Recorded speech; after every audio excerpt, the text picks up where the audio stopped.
কি হচ্ছে সব?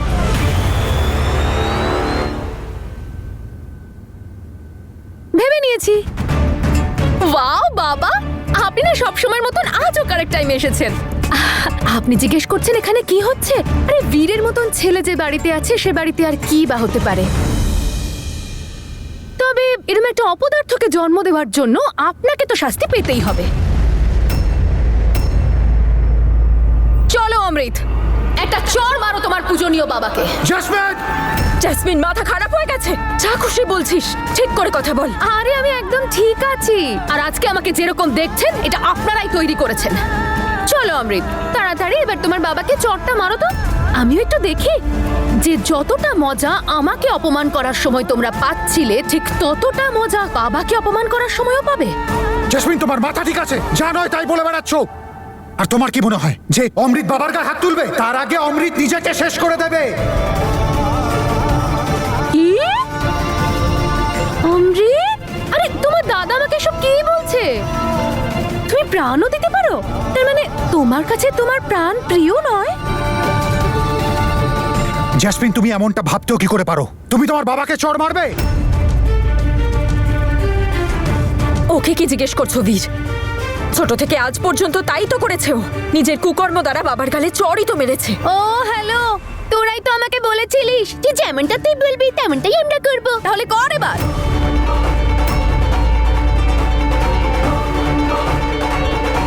অমৃত, তুমি আমার কথাটা শুনবে নাকি তোমার জেলে যাওয়ার ইচ্ছে হয়েছে? জেসমিন, তোমার কাছে আমি হাত জোর করছি, বন্ধ করো এসব।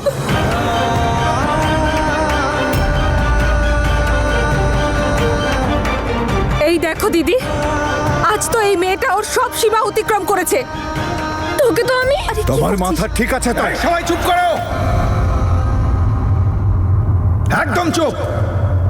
আমি যেদিন তোর শর্ত মেনেছিলাম আমি ভেবে নিয়েছিলাম যে নিজের সম্মান বিক্রি করে দিচ্ছি। যে মানুষ নিজের বাবা মা স্ত্রী সন্তানের মাথার ছাতা হয়ে থাকতে পারে না সে নিজের সম্মান কি বাঁচাবে? নে বল, কার থাপ্পড় খেতে হবে আমাকে? বাবা বাবা বাবা, কি বলছেন আপনি? ওর তো মাথা ঠিক নেই, কিন্তু আপনি ওর শোন মা কথায়- তনু, তুই ওর জন্য নিজের মনকে ছোট করিস না। ওর থেকে আর কি বা আশা করা যায়? আমি জানতাম তুই এই বাড়িতে এলে এই সবই করবি। অমৃত, নে মার আমায়। বাবা, কি বললাম, মারবি তো? কি বলছি তোকে, মার আমাকে। ওনার গালে চড় মারার আগে তোকে আমার গালে চড় মারতে হবে। অমৃত, মার আমাকে। অমৃত, অমৃত! মার আমায়। এই অমৃত, সরে যাও সবাই। অমৃত, আমার কথা শোন। অমৃত, মার আমাকে আর কাজটা শেষ কর। অমৃত তোর জীবনের থেকে বড় কিচ্ছু নয়। আমি আগেই অর্ধেক বাড়ি ওর নামে করে দিয়েছি, আর তুই তোর পুরো জীবন নষ্ট করেছিস ওকে বিয়ে করে। তাহলে আমার আর সম্মান কিসের? আমায় মারলে আমার সম্মান আর কিছু কমবে না। নে মার। আমি তোমাকে মারতে পারবো না বাবা, আমি এত বড় পাপ করতে পারবো না। তার আগে আমি নিজেকে শেষ করে দেবো। নে অমৃত, মার। এক্সকিউজ মি গাইস, তাড়াতাড়ি করো অমৃত, আমার কাছে কিন্তু সময় খুব কম। জেসমিন প্লিজ, আমাকে অন্য যে কোনো কাজ আমি বলো। ঠিক 5 পর্যন্ত গুনবো। মার। মার আমায় আর কাজ শেষ কর। 2, শুনতে পাসনি তুই? মার আমাকে। 3, নে মার আর কাজটা শেষ কর। 4, কি বলছি তোকে, মার আমাকে। মার আমাকে আর কাজটা শেষ কর। মার আমাকে। মার, বাবা। মার। বাবা আমাকে মার, বাবা, মার আমাকে। কি করছো?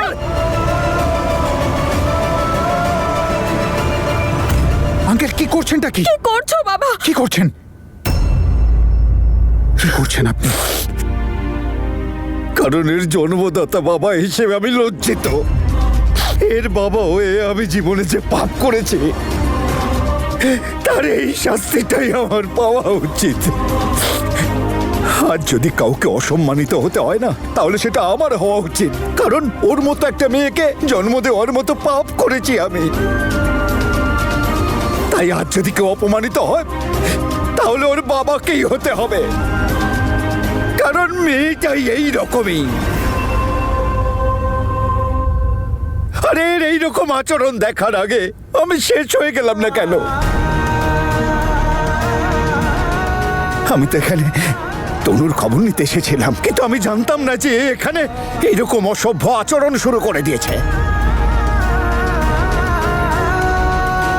বাবা না, বাবা, তোকে আমি বাবা, সাইকেলে করে ফেলবো। না বাবা না, চোর তো ওর গালে পড়া উচিত বাবা, আর তখনই পড়া উচিত ছিল যখন ছোটবেলায় ওই সব কাণ্ড করতো। কিন্তু না, তখন হয় আমি না হয় মা ওর কুকর্মগুলোকে ঢেকে রাখতাম, আর তুমি ছেলে মানুষ ভেবে ক্ষমা করে দিতে। যদি তখন ওকে চড় মারা হতো তাহলে আজ এই দিনটা দেখতে হতো না। তোকে যখন আমি দেখি না জেসমিন, তখন তোর জন্য আমার মুখ থেকে শুধু যেন অভিশাপ বেরোতে চায়, অভিশাপ। সারা জীবন তুই ভালোবাসা আর সম্মানের জন্য কষ্ট পাবি, সারা জীবন তুই একটুখানি শান্তির জন্য ছটফট ছটফট করবি জেসমিন, জেনে রাখ।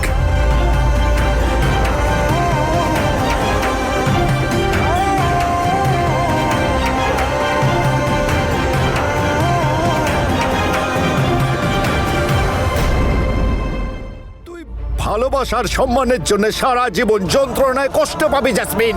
জীবনে তুই কখনো শান্তি পাবি না, এটা তুই জেনে রাখ জেসমিন।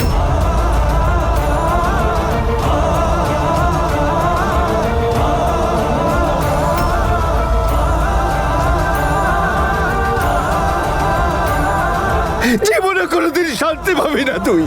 বাবা শান্ত হও।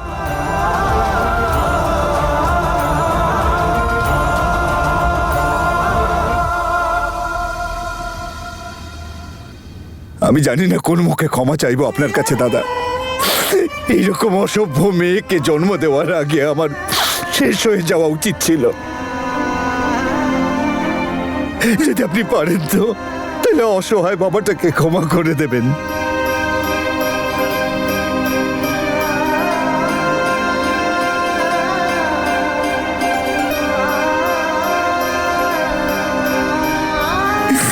ক্ষমা করে দেবেন আপনি আমাকে।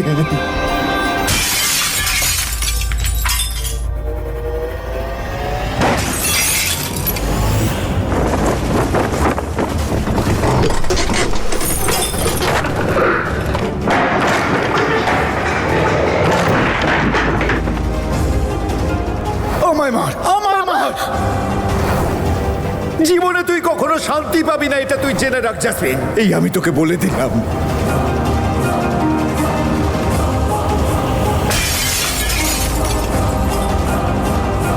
Jasmine, jasmine please control yourself. ছাড়ো আমাকে! বাবার সাহস কি করে হলো এতগুলো লোকের সামনে দাঁড়িয়ে আমাকে অপমান করার? হ্যাঁ, আমি জানি ঠিক ঠিক ওই তনুই বাবাকে এখানে ডেকে পাঠিয়েছে। Jasmine control yourself please, please. Shut up! তুমি আমাকে এত সহানুভূতি দেখাচ্ছ কেন বলো তো? বাইরে ওই মহিলাগুলোর হাত থেকে আমাকে বাঁচালে। আমি তোমার বাবাকে চড় মারতে বললাম, তা সত্ত্বেও তুমি এখানে এসেছো আমাকে শান্ত করতে। কেন বলো? কারণ যাই হোক না কেন তুমি তো আমার ওয়াইফ, তাই না? স্বামী হিসাবে আমার কর্তব্য তোমাকে বাঁচানো, আর আমি তোমাকে প্রবলেমের মধ্যে কি করে ছাড়তে পারি? চুপ! আমার মুখে না কোথাও বোকা লেখা নেই। তুমি কেন এখানে আসছো এই কথাগুলো বলতে, সেটা আমি খুব ভালো করে জানি। তুমি আমার সাহায্য করতে আসছো কারণ তুমি আমাকে ভয় পাও। তোমার মনে হয় আমি তোমাকে জেলে পাঠিয়ে দেবো, তোমার ফাঁসি হয়ে যাবে, সেই জন্য আমার আশেপাশে ঘুরছো। তোমার কি মনে হয় আমি কিছু বুঝি না? তোমার যা ভাবার তাই ভাবো, কিন্তু সত্যি কথা এটাই হলো, যাই হোক না কেন তুমি আমার ওয়াইফ, আর আমি তোমার সাথে আছি। হ্যাঁ, আমি তোমাকে ভয় পাই। প্লিজ আমি তোমাকে রিকোয়েস্ট করছি যে ভুলে যাও পুরনো কথাগুলোকে, নতুন জীবন শুরু করা যাক। মা বাবাকে আর কষ্ট না দিয়ে let's start a new life, please.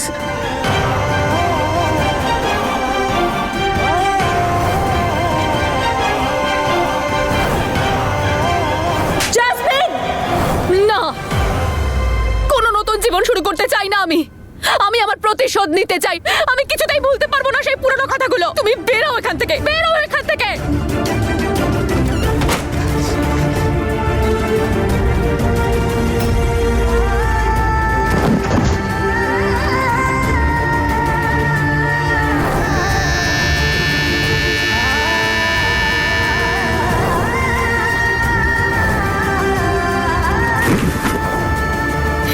আমাকে ভেঙে ফেলতে চাইছে। দুর্বল করে দিতে চাইছে, কিন্তু এত সহজে আমি এটা হতে দেব না। আমি তনু আর বীরকে কোনোদিনও এক হতে দেব না। যতক্ষণ না আমি তনু আর বীরকে সারা জীবনের মতো আলাদা করতে না পারি, আমি দুর্বল কিছুতেই হব না। আজ থেকে এই বাড়ি দুটো ভাগে বিভক্ত, আর যদি আপনাদের মধ্যে থেকে কেউ চেষ্টাও করে ওর দিকে যাওয়ার, তাহলে ও না এই দিককার থাকবে না ওই দিককার। চলো অমৃত, টেনে একটা চড় মানো তোমার পূজনীয় বাবাকে। আমি জানি না কোন মুখে ক্ষমা চাইবো আপনার কাছে দাদা। এইরকম অসভ্য মেয়েকে জন্ম দেওয়ার আগে আমার শেষ হয়ে যাওয়া উচিত ছিল।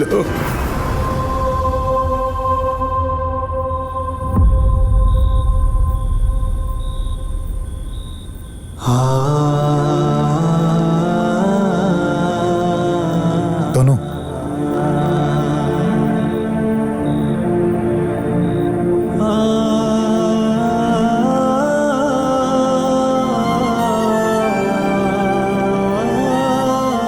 তুমি এখানে কেন এসছো বীর?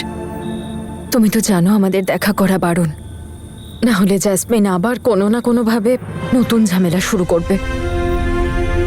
ওর নিয়ম অনুযায়ী আমাদের দুজনের দূরে থাকাই উচিত। ও ঘুমোচ্ছে তনু, তুমি টেনশন নিও না। করে টেনশন নেব না বীর, কিচ্ছু বুঝতে পারছি না কি করব। একটা মেয়ে আমাদের সবাইকে নাস্তানাবোধ করে দিচ্ছে, কাউকে সম্মান করে না, না বড়দের না ছোটদের।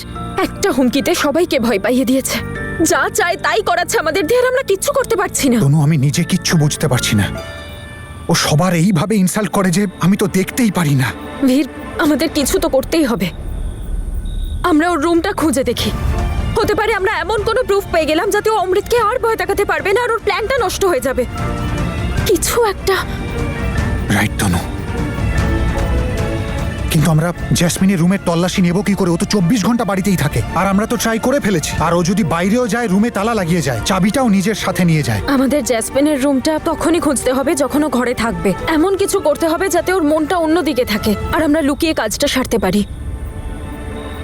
কিন্তু কি করে? তনু, তুমিই তো বলো যে সব প্রবলেমের একটা সলিউশন থাকে। সব প্রবলেমের একটা সলিউশন থাকে। তনু, বাড়িতে এমন কে আছে যাকে ও সবচেয়ে বেশি ঘেন্না করে?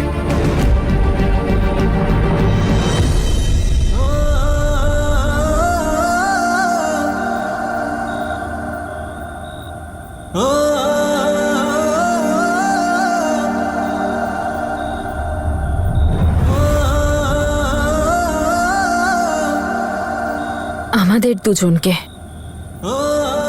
আমাদেরও একসাথে দেখতে পারে না। এক্স্যাক্টলি। আর আমরা দুজনে একসাথে হয়ে ওর উদ্দেশ্য ভেস্তে দিতে পারি। তনু, আমার কাছে না একটা আইডিয়া আছে, কিন্তু তার জন্য বাড়ির সবার হেল্পের দরকার।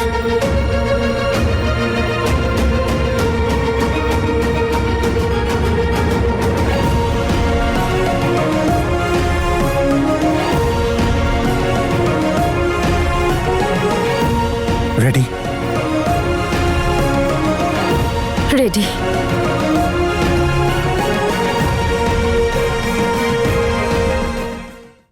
আরে কি বলবো রে সুইটি, রোজ রোজ এখানে থেকে না বোর হয়ে গেছি আমি। রোজ কিছু না কিছু নিয়ে কিচ কিচ কিচ কিচ। আজ একটু শান্তি আছে। অমৃত তোর বাবার সাথে কোথায় বাইরে গেছে, আর বাকি সবাই আমার ভয়ে যে যার ঘরের ভেতর বসে আছে। আর তুই জানিস আজকে কেউ আমার রুলস ভাঙেনি। মাতা তনুও চুপচাপ নিজের কলেজে গেছে, আর ফিরে আসার পরে চলে গেছে নিজের ঘরে। মনে হচ্ছে বুদ্ধি হয়েছে তনুর একটু। জ্যাসমিন, তোর সত্যি মনে হয় তোকে সবাই ভয় পেয়ে চুপ করে আছে?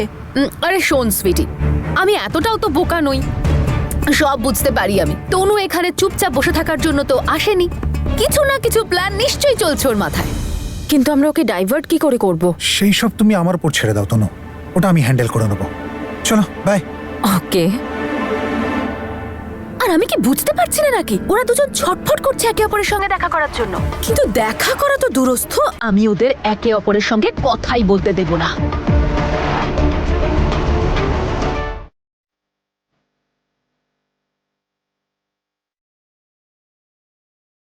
এই দাঁড়া তো একটু, এত জোরে মিউজিক কে বাজাচ্ছে? এক্ষুনি দেখছি।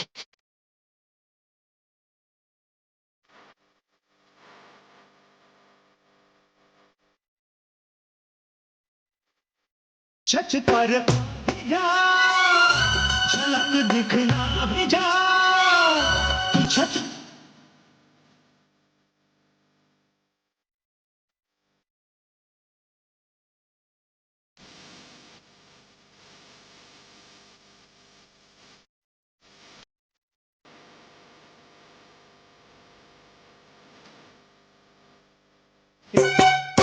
मेरा प्यार ये दूरी तेरा मिलना जरूरी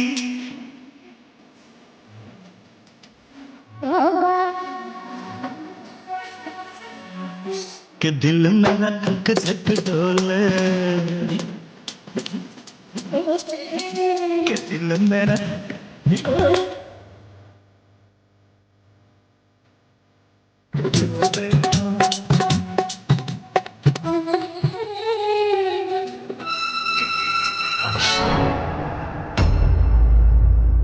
হোয়াট ননসেন্স! এত লাউড মিউজিক! বাড়ি না মাছের বাজার? মাছের বাজারে কিন্তু মিউজিক বাজে না খুব একটা। আর তোমার তেমন কোনো রুলও নেই যে এই বাড়িতে কত ভলিউমে মিউজিক বাজবে, রাইট? তা হয়েছেটা কি জেসমিন?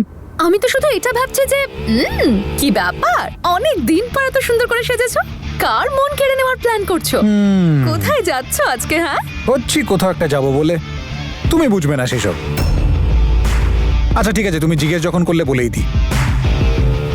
কেউ একজন আছে যে আমার জীবনে এন্ট্রি নিয়েছে, আজ ওর সাথে ডেট আছে আমার। দেখো কেমন লাগছে বলো, লাগছে না একদম হ্যান্ডসাম? আমার প্রেমে পড়ে যাবে বলো? কাম অন জেসমিন, দেখো তোমার তো আমার উপর কোনো ইন্টারেস্ট নেই, অ্যাটলিস্ট ফিডব্যাকটা তো দিতেই পারো।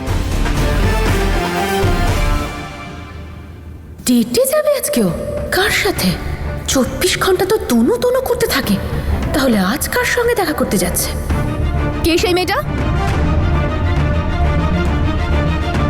জেসমিন সে যেই হোক না কেন, কিন্তু তোমার থেকে অনেক ভালো রূপেও এবং গুণেও। তুমি না ওর কাছে একদম জিরো, ইনফ্যাক্ট ডাবল জিরো, একটা রূপের একটা গুণের। Very funny. স্বপ্ন দেখাটা এবার বন্ধ করো, কারণ আমার মতন কাউকে তুমি বাস্তবে কেন, নিজের স্বপ্নেও কাউকে পাবে না। ডেটে যাচ্ছে, তুমি ছাড়া তো কাউকে দেখতেই পায় না, ডেটে যাচ্ছি।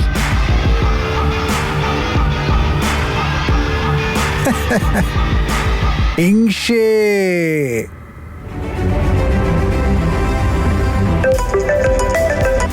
হ্যালো, তনু বেরিয়ে গেছে, নিচে নামছে। পারফেক্ট।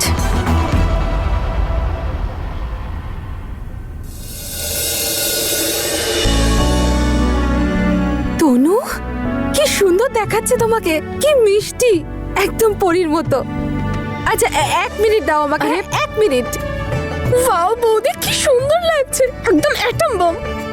মাহি 1 সেকেন্ড, এটা একটু ধর।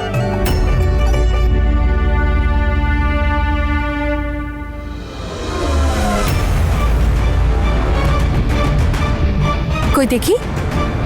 ওয়াও, কি সুন্দর দেখাচ্ছে, একদম heroine.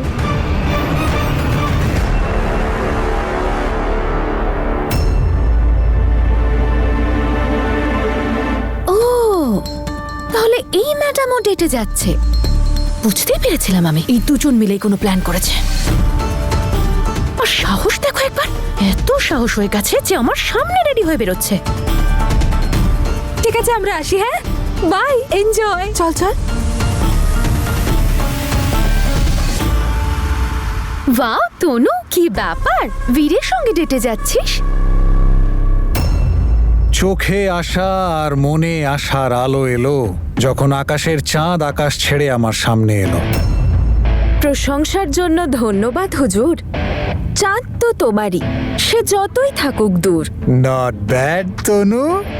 O by the way, you are looking gorgeous, wonderful. Thank you. কোনো কবির আত্মা ভর করেছে নাকি এদের মধ্যে? আমার সামনে কবিতা বলছে, একে অপরকে দেখে লাইন মারছে, চলছেটা কি এসব? কোনো নতুন প্ল্যান করছে নাকি আবার তনু?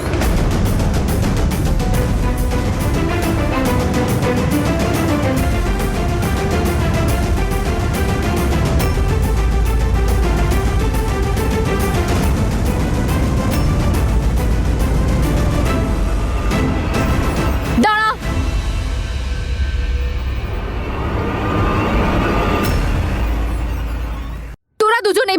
যেতে পারবি না। এটা আমার রুলের বিরুদ্ধে।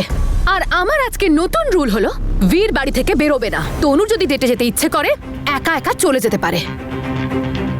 এবার আমি দেখি কিভাবে আজ তোরা দুজন ডেটে যাস। সরি তনু, বাইরে তো যেতে পারবো না, কিন্তু একটা কাজ করতে পারি। আমরা নিজেদের ডেট এখানে বাড়িতেই করতে পারি। Good idea. এটা কিন্তু আমার লক্ষণ রেখা। খবরদার যদি কেউ এই লাইনটা ক্রস করেছে। ভালোবাসাকে তো বর্ডারও আটকাতে পারে না, তাহলে এই লক্ষণ রেখা আর কি এমন? Exactly.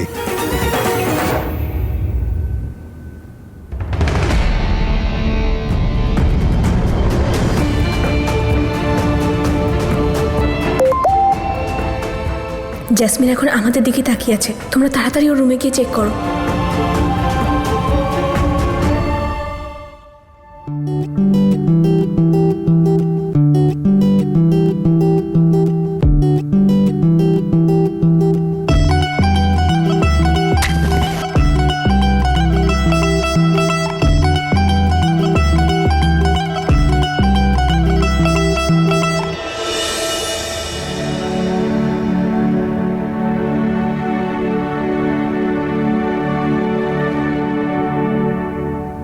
Beautiful rose for a beautiful lady.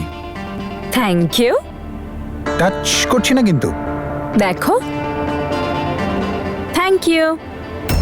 কিছু তো একটা চলছে এদের দুজনের মাথায়। এদের দুজনের থেকে চোখ সরালে একদম চলবে না। ওই দেখ,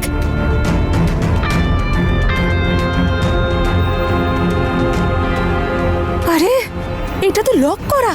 ও হ্যালো, আমার যদি কোনো রুল ভাঙে তারপর দেখাবো তোদের দুজনকে। বলে গেছেন জ্ঞানী গুণী, never say you are late. সামনাসামনি বসে দুজনে আজ করব ডেট। চিয়ার্স। দাঁড়া, চলো, যথেষ্ট হয়েছে। বন্ধ কর এবার এসব নাটক। কেন? কারণ তোরা দুজনে আমার একটা রুল ভেঙেছিস। কোন রুলটা ভেঙেছি? আমি বলেছিলাম না তোরা দুজন একে অপরের সঙ্গে কথা বলবি না, আর এটা আমার রুল। সরি সরি সরি, আমরা তো ভুলেই গেছিলাম, আমরা কথা বলতে পারবো না। You know, love is in the air, আর এত রোম্যান্স দুজনের মধ্যে আমরা হারিয়ে Sorry, গেছি। ও, আর একদম কথা বলবো না। হুম?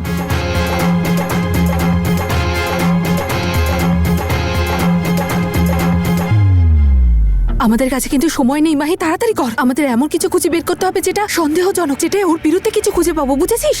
চল।